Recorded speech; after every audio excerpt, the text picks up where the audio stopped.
स्वागत है आप सभी का हमारी खास पेशकश में। मैं हूं आपके साथ श्वेता मिश्रा अवस्थी। पीएम मोदी ने कहा कि होली से पहले ही 10 मार्च को होली बनाएंगे। योगी ने कहा 10 मार्च से गर्मी खत्म करेंगे। अमित शाह ने कहा सपा का सुपड़ा साफ कर देंगे। ये आत्मविश्वास अब हकीकत के धरातल पर उतर चुका है और वो भी 16 आने खरा। बीजेपी ने कई मिथक तोड़े हैं। यूपी विजय पर पूरे देश में भगवा क्रांति है। बीजेपी के सबसे बड़े स्टार प्रधानमंत्री नरेंद्र मोदी हो या फिर छोटे से छोटा कार्यकर्ता, चेहरे की चमक बता रही है कि ये विजय कितनी बड़ी है। 5 राज्यों के चुनाव में 4-1 से सीरीज जीतने वाली बीजेपी की जश्न वाजिब है। भाजपा को नया सवेरा मिला है और फिर कमल खिला है और होने वाला है राज तिलक।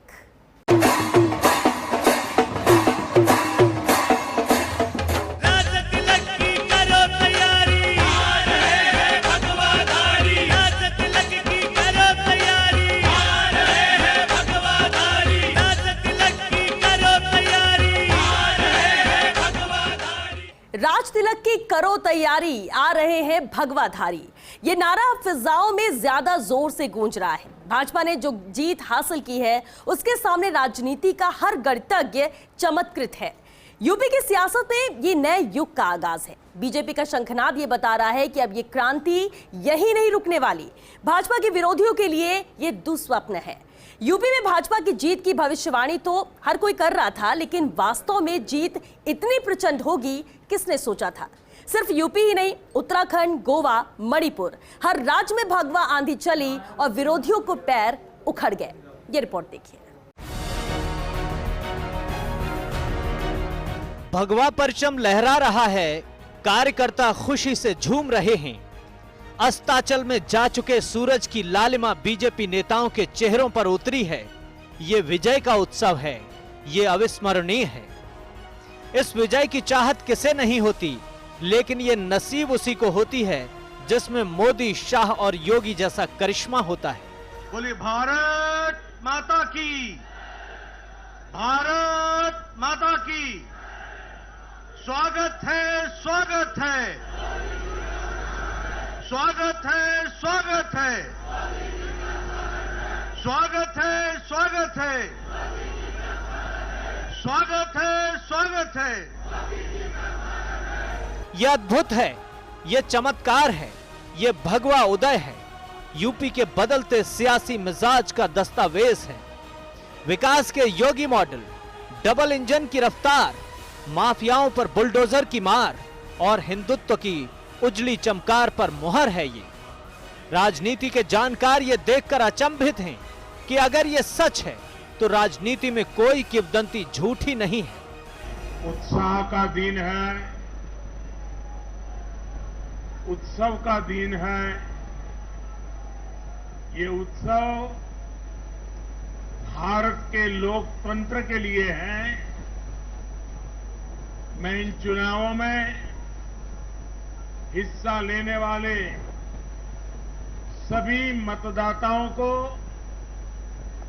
बहुत बहुत बधाई देता हूं। विशेष रूप से हमारी माताओं बहनों ने, हमारे युवाओं ने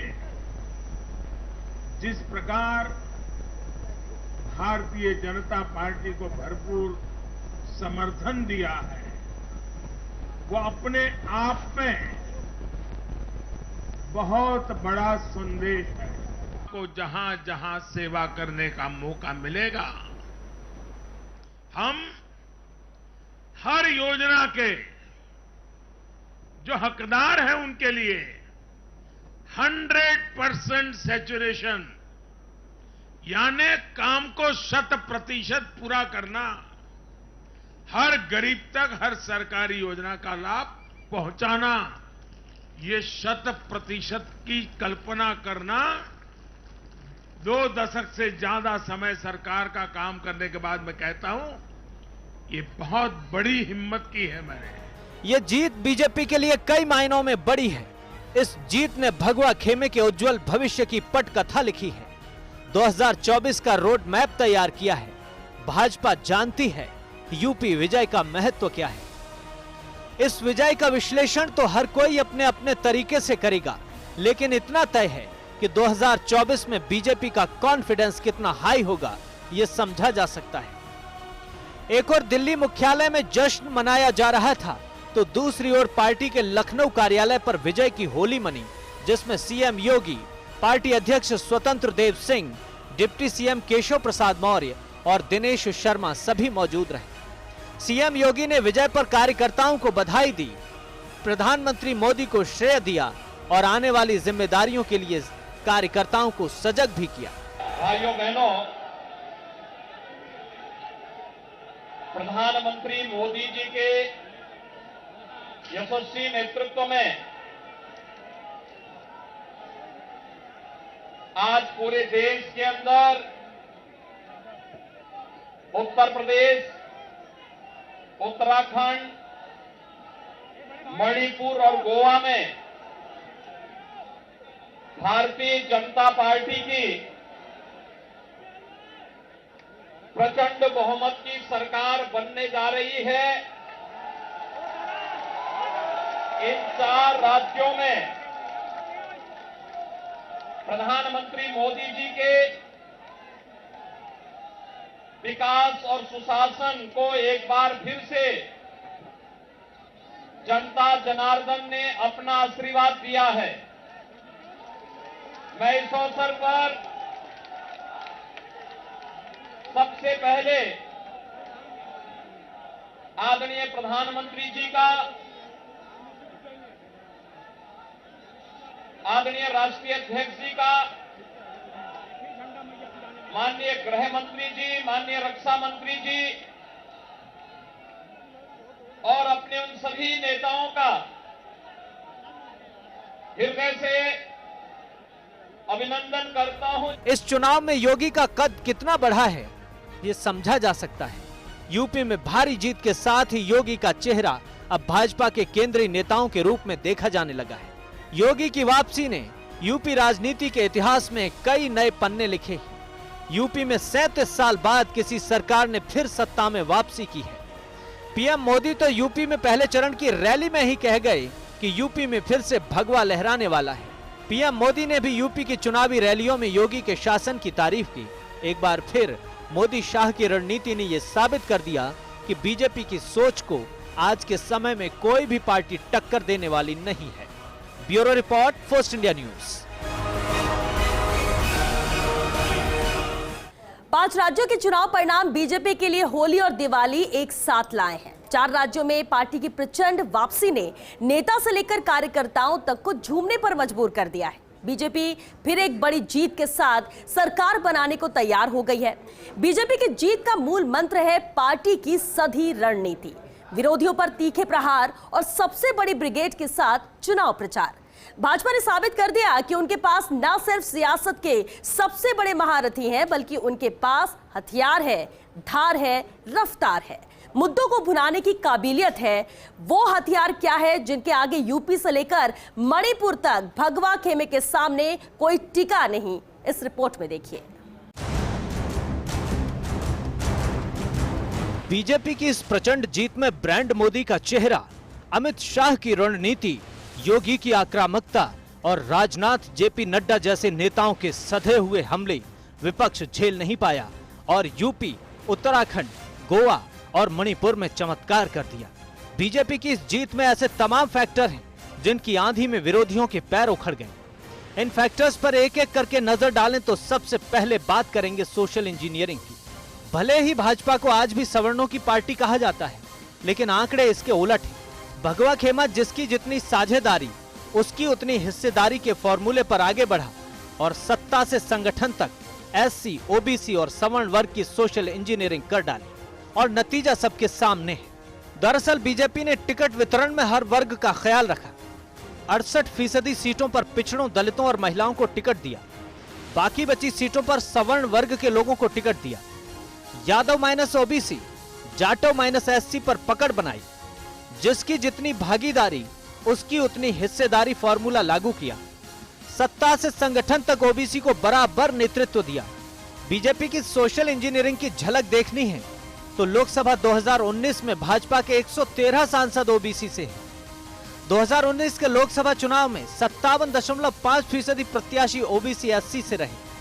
2017 के विधानसभा चुनाव में भी 52.8% प्रत्याशी ओबीसी और एससी से थे। इस चुनाव में पार्टी ने बम्पर जीत हासिल की थी।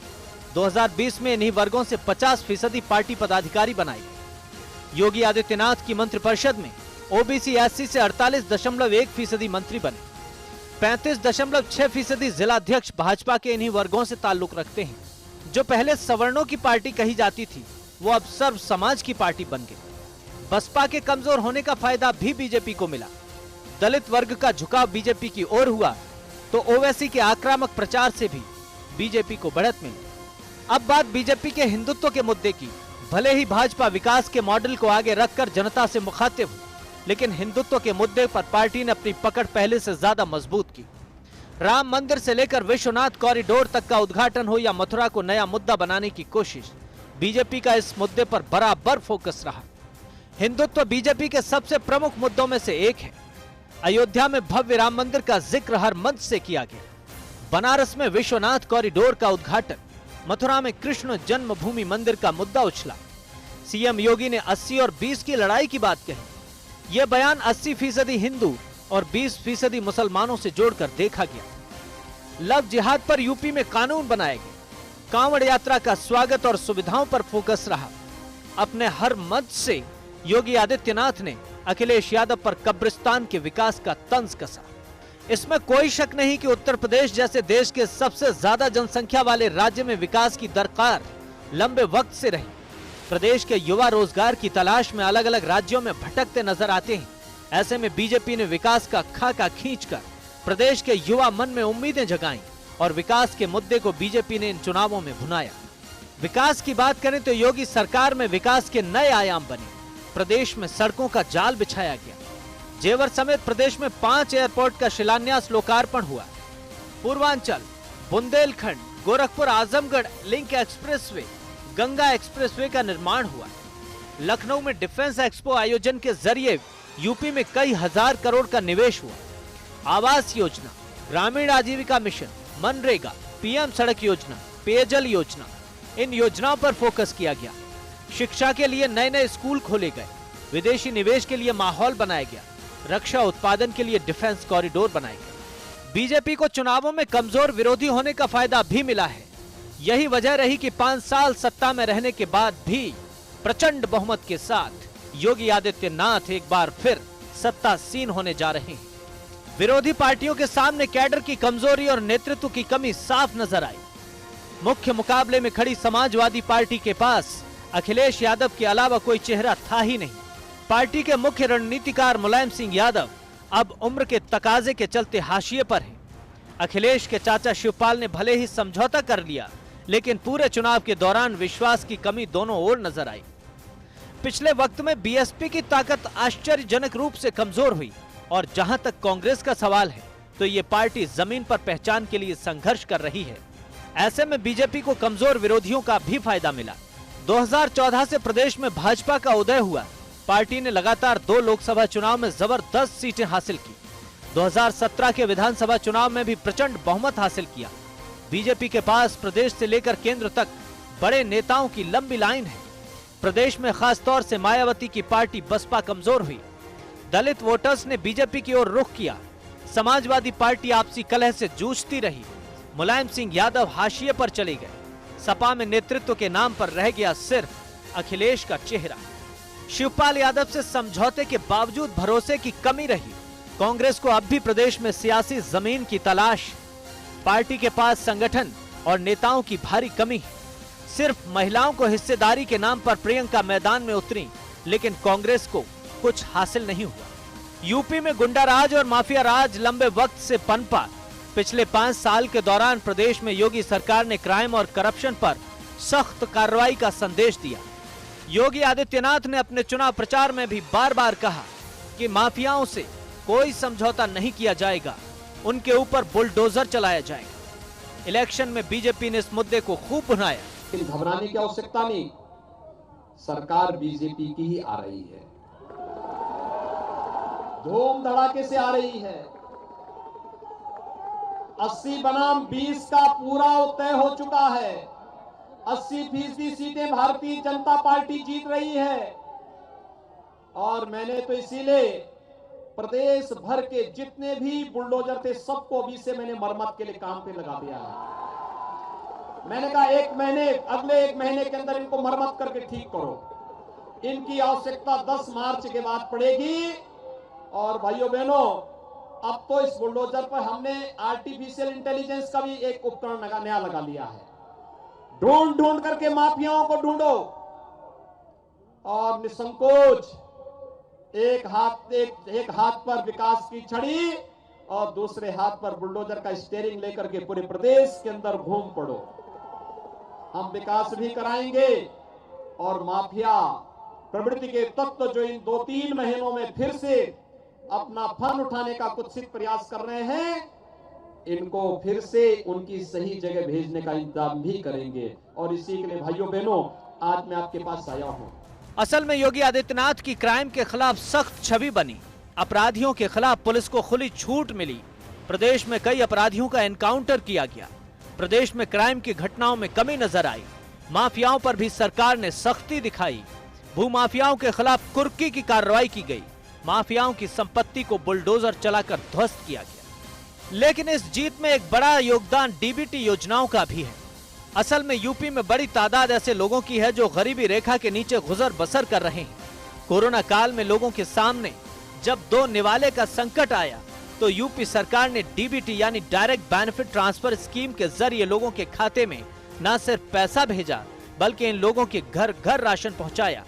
जाहिर है इन योजनाओं ने भी बीजेपी को चुनाव में बढ़त बनाने में मदद की। कोरोना काल में गरीबों के लिए घर घर राशन पहुंचाया। गरीबों को डायरेक्ट बेनिफिट ट्रांसफर के द्वारा आर्थिक मदद की गई। ई श्रम कार्ड के जरिए फंड ट्रांसफर किए गए। किसान सम्मान निधि का ट्रांसफर बदस्तूर जारी है। शादी अनुदान, छात्रवृत्ति, महिला, वृद्धावस्था और दिव्यांगजन पेंशन, कन्या सुमंगला योजना, अटल पेंशन, पीएम सुरक्षा, पीएम जीवन ज्योति बीमा, पीएम जीवन प्रमाण पेंशन योजना, ये वो तमाम योजनाएं हैं जिन्होंने योगी आदित्यनाथ सरकार की गरीबों को संबल देने वाली सरकार की छवि गढ़ी। इधर कोरोना सदी की सबसे बड़ी मुसीबत बनकर आया। यूपी जैसे भारी जनसंख्या वाले राज्य में तेजी से फैलने वाली महामारी को रोकना कोई आसान काम नहीं था। चरमराती स्वास्थ्य व्यवस्थाओं के बावजूद योगी सरकार ने कोरोना पर प्रभावी रोक लगाई। इसलिए कोरोना मैनेजमेंट का मुद्दा भी इस बार यूपी में भाजपा की जीत का कारण बना। कोरोना कंट्रोल में योगी सरकार ने जबरदस्त काम किया। बीमारी को फैलने से रोकने में सफलता मिली। विशेषज्ञों की आशंकाओं को झूठा साबित किया। टेस्टिंग, ट्रैकिंग और ट्रीटमेंट के 3T फॉर्मूले से कोरोना को रोका। स्वास्थ्य विभाग की टीमों ने गांव-गांव जाकर टेस्टिंग की। खुद सीएम योगी ने कोरोना कंट्रोल की कमान संभाली। सीएम योगी ने खुद ग्रामीण इलाकों का दौरा किया। पिछले लगभग 1 दशक में बीजेपी ने खुद को चुनाव जिताऊ पार्टी के तौर पर स्थापित किया। जनता के मन को भांपा, जातिगत समीकरणों को साधा, मुद्दों का सही इस्तेमाल किया और 24 घंटे चुनाव की तैयारियों में लगे रहना उसे अजेय बनाता चला गया, जिसकी बानगी यूपी समेत 4 राज्यों में देखने को मिली है। यूपी की सियासी तासीर किसी से छिपी नहीं है। यहाँ की जनता के मन में क्या चल रहा है अंदाजा लगाना इतना आसान नहीं होता, लेकिन चुनाव परिणामों ने बता दिया है कि भगवा खेमे ने विजय पताका फहरा दी। Bureau report, first India news.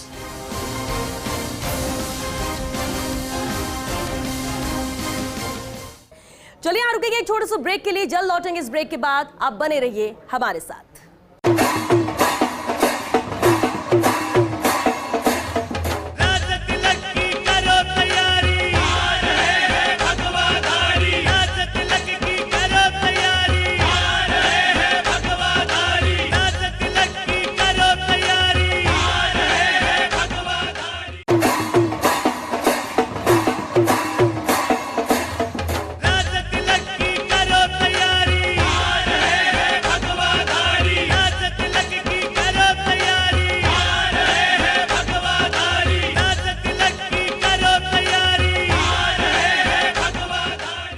Break के बाद एक बार फिर आप सभी का स्वागत है। अखिलेश यादव के सामने अब हार की समीक्षा का ही विकल्प बचा है। चुनाव की शुरुआत में जिस तरह संभल कर अखिलेश चले, वो रिदम वे लंबे वक्त तक कायम नहीं रख पाए। पश्चिम में आरएलडी से गठबंधन तो पूर्वांचल में राजभर का साथ भी उन्हें जीत का विश्वास नहीं दे पाया। चाचा का प्यार भी मिला और किसानों का मुद्दा भी, लेकिन अखिलेश के लिए हर अवसर नाकामी लेकर आया। क्यों वापसी की राह देख रहे अखिलेश का ख्वाब अधूरा रह गया? इस रिपोर्ट में देखिए।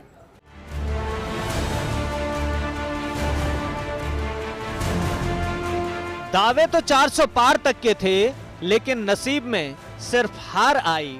समाजवादी पार्टी के सामने कई चुनौतियां थीं, कई दुश्वारियां थीं और अखिलेश यादव की नैया आखिरकार इनके भंवर में उलझ गई। सपा के एकमात्र खेवनहार अखिलेश यादव भगवा खेमे के मजबूत नेताओं के लंबे काफिले के सामने टिक नहीं पाए। बीजेपी के नेता वोकल हैं, अपना पक्ष मजबूती से रखते रहे। बीजेपी को जमीन पर आरएसएस का सपोर्ट मिला, समाजवादी पार्टी का दावा कमजोर होता चला गया। इस चुनाव में समाजवादी पार्टी के सामने जो चुनौतियां थीं, उनमें सबसे बड़ी चुनौती थी मोदी योगी जैसे स्टार प्रचारक। पीएम मोदी और सीएम योगी बीजेपी के सबसे बड़े चेहरे हैं। पीएम मोदी की विकासवादी छवि प्रभाव छोड़ती है, सीएम योगी की कट्टर हिंदुत्ववादी छवि का फायदा मिला। अखिलेश के पास दोनों की कोई काट नजर नहीं आई। ये दोनों ही नेता भाषण शैली से लोगों को मंत्र मुग्ध करते दिखे। मोदी योगी की योजनाएं भी अखिलेश के रास्ते का रोड़ा बन गईं। लोग आसानी से अखिलेश पर भरोसा नहीं कर पाए। समाजवादी पार्टी भले ही दलित और पिछड़ा वर्ग को अपने साथ लाने का दावा करती रही, लेकिन जमीन पर सच्चाई कुछ और ही नजर आई। असल में दलित वर्ग का वोट सपा से ज्यादा बीजेपी की ओर झुका हुआ नजर आया। बसपा के कमजोर होने से इस वर्ग का झुकाव बीजेपी की ओर हुआ। इसके पीछे वजह एक तो बीजेपी की डीबीटी स्कीम्स हैं और दूसरी अतीत में समाजवादी पार्टी के कार्यकर्ताओं के साथ की कड़वी यादें। पिछले कुछ वक्त में बीएसपी की स्थिति कमजोर हुई। बीएसपी में नेताओं की कमी नजर आई। खुद पार्टी अध्यक्ष मायावती उतनी सक्रिय दिखाई नहीं दी। बीएसपी का कोर वोटर बीजेपी की ओर शिफ्ट हो गया। दलित वोटर्स में बड़ी संख्या में गरीब तबका है। केंद्र और राज्य की डीबीटी योजनाओं ने इस वर्ग पर प्रभाव छोड़ा। ऐसे में इस वर्ग के झुकाव से भगवा खेमा मजबूत हुआ और साइकिल कमजोर हो गई। लेकिन सपा की दिक्कतें यही खत्म नहीं हुई। हिंदुत्व का मुद्दा सपा के सामने बड़ी दीवार बनकर खड़ा हुआ। प्रदेश में पिछले कुछ वक्त में बीजेपी ने हिंदुत्व के अपने मुद्दे को और मजबूत किया। अयोध्या में राम मंदिर का निर्माण, विश्वनाथ कॉरिडोर का निर्माण, काशी में कई परियोजनाएं और इलाहाबाद का नाम बदलकर प्रयागराज किया गया। मथुरा में मंदिरों के आसपास मीट की बिक्री को रोका गया। जाहिर है कि हिंदुत्व की इस धारा को मोड़ना सपा के लिए आसान काम नहीं था। समाजवादी पार्टी अब तक मुस्लिम यादव फैक्टर के दम पर चुनाव जीतती आई थी। ऐसे में उसका हिंदुत्व के मुद्दे से पार पाना आसान नहीं रहा। चुनाव के वक्त अयोध्या में राम मंदिर निर्माण चल रहा है। ये मुद्दा सपा की हिंदुत्व पर पकड़ को और कमजोर करता गया। केंद्र और राज्य सरकारों ने धार्मिक स्थलों का पुनरुद्धार किया। विश्वनाथ कॉरिडोर भी इनमें से एक है। ऐसे में हिंदुत्ववादी सोच के वोटर्स का सपा में ध्रुवीकरण नामुमकिन हो गया। एक और खास मुद्दा जो समाजवादी पार्टी की हार का कारण बना और बीजेपी को जीत का रास्ता दे गया, ये मुद्दा है परिवारवाद का। अपनी हर रैली में प्रधानमंत्री मोदी ने समाजवादी पार्टी को परिवारवादी पार्टी कहकर संबोधित किया। असल में समाजवादी पार्टी को मुलायम सिंह यादव की परिवार की पर्सनल प्रॉपर्टी जैसे माना जाता है। यादव परिवार की मर्जी के बिना सपा में पत्ता तक नहीं हिल सकता। ऐसे में बीजेपी पार्टी की नींव पर परिवारवाद के हथौड़े से चोट करती रही। समाजवादी पार्टी को यूपी में परिवारवाद का प्रतीक माना जाता है। सपा मुलायम सिंह यादव के परिवार की निजी संपत्ति के तौर पर स्थापित है। ऐसे में सपा के खिलाफ बीजेपी आसानी से माहौल बनाने में कामयाब हुई। पार्टी में आपसी फूट के बाद शिवपाल का अलग होना बड़ा फैक्टर बना। हालांकि शिवपाल वापस तो आए, लेकिन दिल मिले हुए नजर नहीं आए। इसमें कोई शक नहीं कि यूपी का सत्ता संग्राम इस बार द्विपक्षीय ही नजर आया। पहले ही राउंड में बसपा और कांग्रेस रिंग से बाहर हो गए। मुख्य मुकाबले में बीजेपी और सपा रही, लेकिन जिस तरह के दावे अखिलेश यादव कर रहे थे, चुनाव परिणाम उस जमीनी हकीकत को बयां करते नजर नहीं आए। Bureau report, first India news. और चलिए इसी के साथ हमारी खास पेशकश में फिलहाल के लिए इतना ही। दीजिए इजाजत, नमस्कार।